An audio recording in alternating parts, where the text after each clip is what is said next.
इस क्लास में जीके के मोस्ट इम्पॉर्टेंट क्वेश्चन कराए जाएंगे जो प्रीवियस ईयर्स एग्जाम में पूछे गए हैं। क्लास को बिना स्किप किए लास्ट तक बने रहिए। देखते हैं पहला क्वेश्चन, रॉलेट सत्याग्रह कब और किसके द्वारा किया गया? When and by whom was Rowlatt Satyagraha done? Option A है 1915 मोतीलाल नेहरू के द्वारा। Option B 1930 C R Das के द्वारा। ऑप्शन सी 1929 महात्मा गांधी के द्वारा। ऑप्शन डी है 1919 महात्मा गांधी के द्वारा। रॉलेट सत्याग्रह को 1919 में स्थापित किया गया। किसके द्वारा किया गया था? महात्मा गांधी के द्वारा किया गया था। तो इस क्वेश्चन का राइट आंसर हो जाएगा option number D, 1919 Mahatma Gandhi के द्वारा स्थापित किया गया था। अगला क्वेश्चन है, शेर शाह सूरी का मकबरा स्थित है।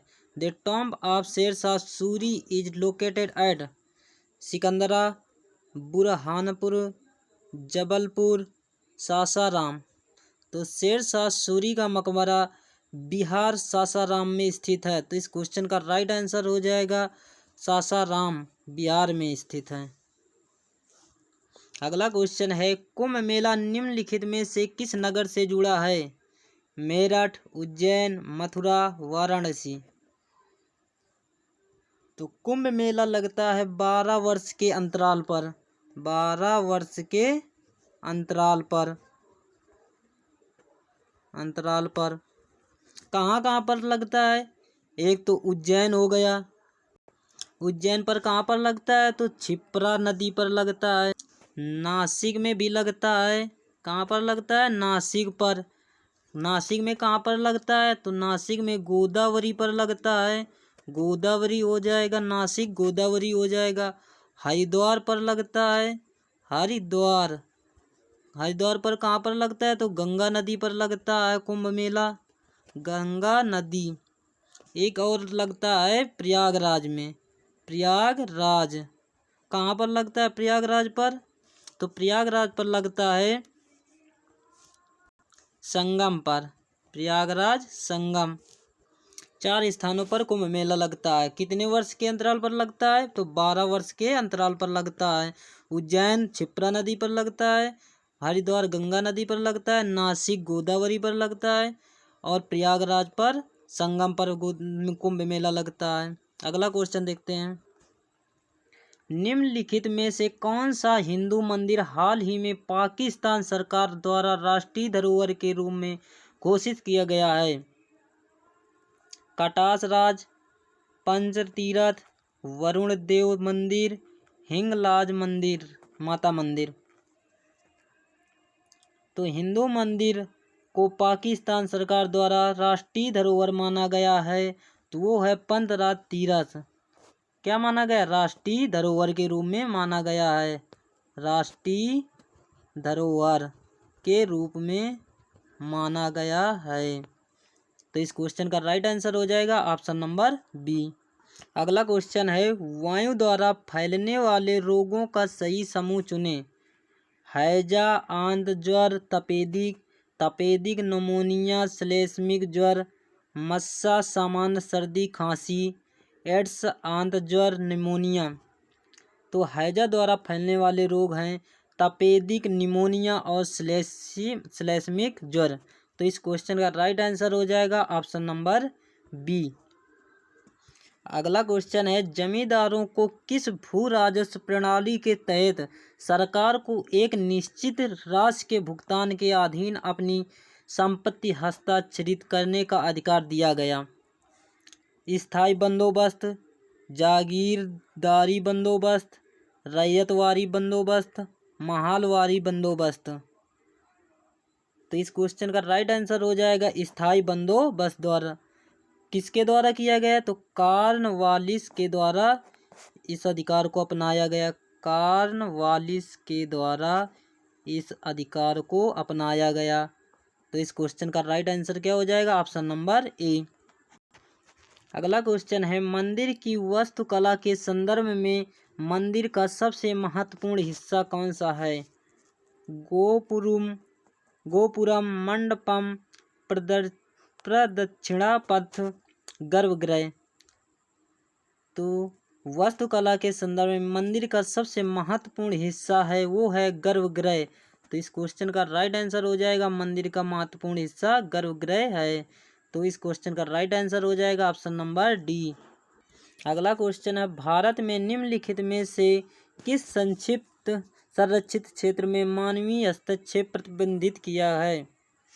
राष्ट्रीय उद्यान, आर्द्रभूमि, वन्य जीव अभयारण्य, बायोस्फीयर रिजर्व। तो इस क्वेश्चन का राइट आंसर हो जाएगा भारत में संरक्षित क्षेत्र मानवीय हस्तक्षेप में प्रतिबंधित किया गया है वो है राष्ट्रीय उद्यान। तो इस क्वेश्चन का राइट आंसर हो जाएगा ऑप्शन नंबर ए राष्ट्रीय उद्यान। अगला क्वेश्चन है जांस्कर, हुंजा और नुब्रा सहायक नदियां हैं। इम्पोर्टेंट क्वेश्चन है ये। जांसर, हुंजा और नुब्रा सहायक नदियां कौन कौन सी हैं? ऑप्शन ए है सिंधु, तापी, ब्रह्मपुत्र, गोदावरी। तो जांसर, हुंजा और नुब्रा ये सहायक नदियां हैं सिंधु नदी की। तो इस क्वेश्चन का राइट आंसर हो जाएगा ऑप्शन नंबर ए सिंधु नदी। अगला क्वेश्चन है महाराष्ट्र की संस्कृति के बारे में निम्नलिखित में से कौन सा कथन सही नहीं है? इसके लोकप्रिय नृत्य को गोटी पुआ कहा जाता है। गणेश चतुर्थी इसका मुख्य त्योहार है। इसके लोक रंगमंच को तमाशा कहा जाता है। इसकी पारंपरिक साड़ी को बैठकी कहा जाता है। आपका प्रोटी पुआ है वो उड़ीसा का पारंपरिक नृत्य है। किसका नृत्य है? तो उड़ीसा का पारंपरिक नृत्य है। तो यही आपका गलत है। तो इस क्वेश्चन का राइट आंसर हो जाएगा option number A.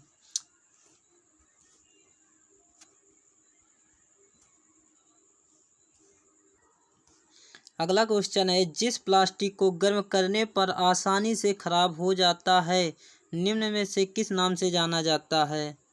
थर्मोस्टिक plastic, thermoplastic, thermo resistant plastic, thermodynamic plastic. ऐसा प्लास्टिक जो गर्म करने से आसानी से खराब हो जाता है वो होता है थर्मोप्लास्टिक। तो इस क्वेश्चन का राइट आंसर हो जाएगा option number B. Very important question है ये, याद रखना। थर्मोप्लास्टिक इस क्वेश्चन का राइट आंसर हो जाएगा। एक मोटिवेशन कोर्स है। किसी को कोई फर्क नहीं पड़ता कि आप किस हालात में जी रहे हैं। आपको खुद ही अपने हालात बदलने होंगे। जब तक आपको जॉब नहीं मिल जाती तो आपको कोई नहीं पूछेगा। इसलिए आप अपने लक्ष्य पर लगे रहिए और यदि लक्ष्य पर कामयाब हो गए तो आपको सभी लोग पूछेंगे। इसीलिए कहा जाता है कि जब तक सक्सेस नहीं होते तो कोई आपका परिचय नहीं लेगा। यदि सक्सेस हो जाओगे तो सभी लोग पूछेंगे। अगला क्वेश्चन है पेरिस की जलवायु परिस्थितियों के संदर्भ में निम्नलिखित में से कौन सा कथन सही है? स्थानीय हवा लू यहाँ चलती है। वार्षिक वर्षा बहुत अधिक होती है। उत्तर दक्षिण पवन अवरोध है। इसमें अत्यधिक तापमान के साथ महाद्वीपीय प्रकार की जलवायु होती है। तो इस क्वेश्चन का सही आंसर हो जाएगा ऑप्शन नंबर डी। इसमें अत्यधिक तापमान के साथ महाद्वीपीय प्रकार की जलवायु होती है।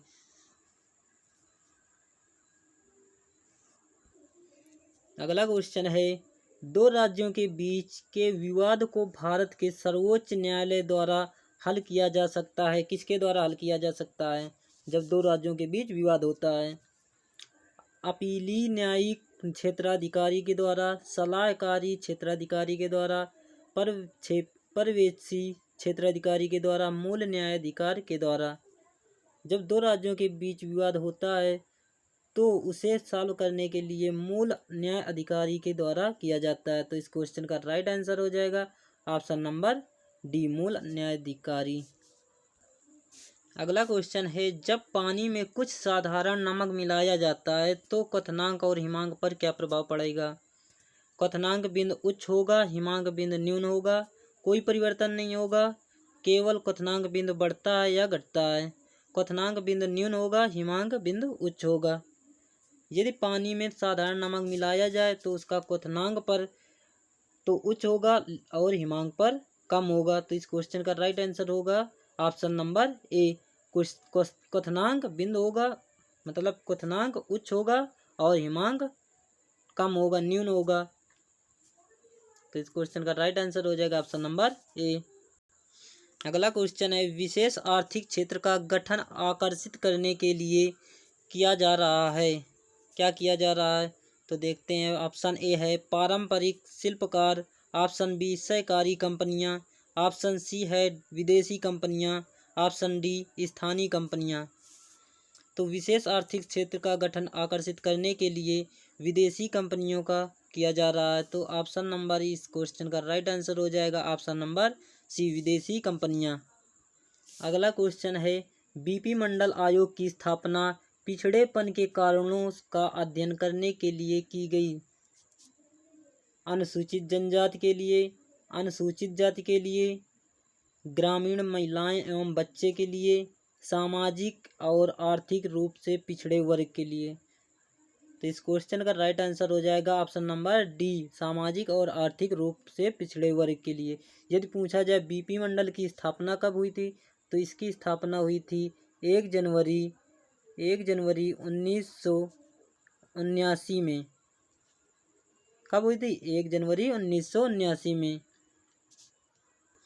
अगला क्वेश्चन है, मायोपिया को ठीक करने के लिए किस लेंस का उपयोग किया जाता है?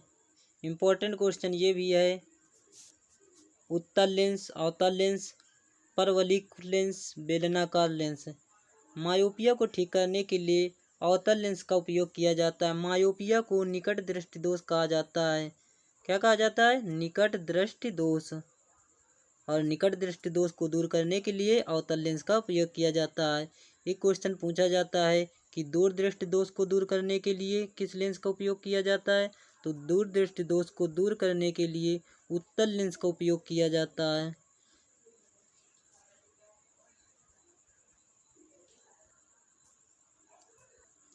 अगला क्वेश्चन है, निम्न शासकों में कौन सा मध्यकालीन भारत में बाजार नियामक उपायों से संबंधित है? अलाउद्दीन खिलजी, शेरशाह सूरी, मोहम्मद बिन तुगलक, जहांगीर। तो इस क्वेश्चन का राइट आंसर हो जाएगा option number A, Alauddin Khilji. मध्यकालीन बाजार के नियामक से उपायों से संबंधित है अलाउद्दीन खिलजी। अगला क्वेश्चन है, प्रति व्यक्ति आय का दूसरा नाम क्या है? राष्ट्रीय आय, कुल आय, मध्यवर्ती आय, औसत आय। जो आपका प्रति व्यक्ति आय का दूसरा नाम है वो है औसत आय। तो इस क्वेश्चन का राइट आंसर हो जाएगा ऑप्शन नंबर ए, डी। क्या होगा? औसत आय। अगला क्वेश्चन है, निम्नलिखित में से किस अधिनियम के तहत भारत में द्वैध शासन की प्रणाली शुरू की गई? भारत सरकार अधिनियम 1935, भारत सरकार अधिनियम 1909, भारत सरकार अधिनियम 1947, भारत सरकार अधिनियम 1919 में। तो अधिनियम के तहत भारत द्वैध शासन प्रणाली शुरू की गई थी भारत सरकार अधिनियम 1919 पर। तो इस क्वेश्चन का सही आंसर हो जाएगा ऑप्शन नंबर डी, भारत सरकार अधिनियम 1919 में। अगला क्वेश्चन है, नेफ्थलीन की गोलियां प्रक्रिया के कारण कुछ दिनों बाद गायब हो जाती हैं। किसके कारण गायब हो जाती है नेफ्थलीन की गोलियां? ऊर्ध्वपातन के द्वारा, पिघलना और वाष्पीकरण के द्वारा, पिघलना वाष्पीकरण के द्वारा। नेफ्थलीन की गोलियां होती हैं प्रक्रिया के कारण कुछ दिन के बाद गायब हो जाती हैं। इसका कारण है ऊर्ध्वपातन। तो इस क्वेश्चन का राइट आंसर हो जाएगा ऑप्शन नंबर ए, ऊर्ध्वपातन। आज का लास्ट सवाल, भारतीय नौसेना द्वारा हाल ही में सबसे बड़ी तटीय रक्षा अभ्यास आयोजित किया गया था। अभ्यास का नाम क्या है? समुद्री सांप, समुद्री बीच, समुद्री सीजर, समुद्री चौकसी। तो जो भारतीय नौसेना है उसकी सबसे बड़ी तटीय रक्षा है वो है समुद्र चौकसी, जिसकी लंबाई है 7516.6 किलोमीटर।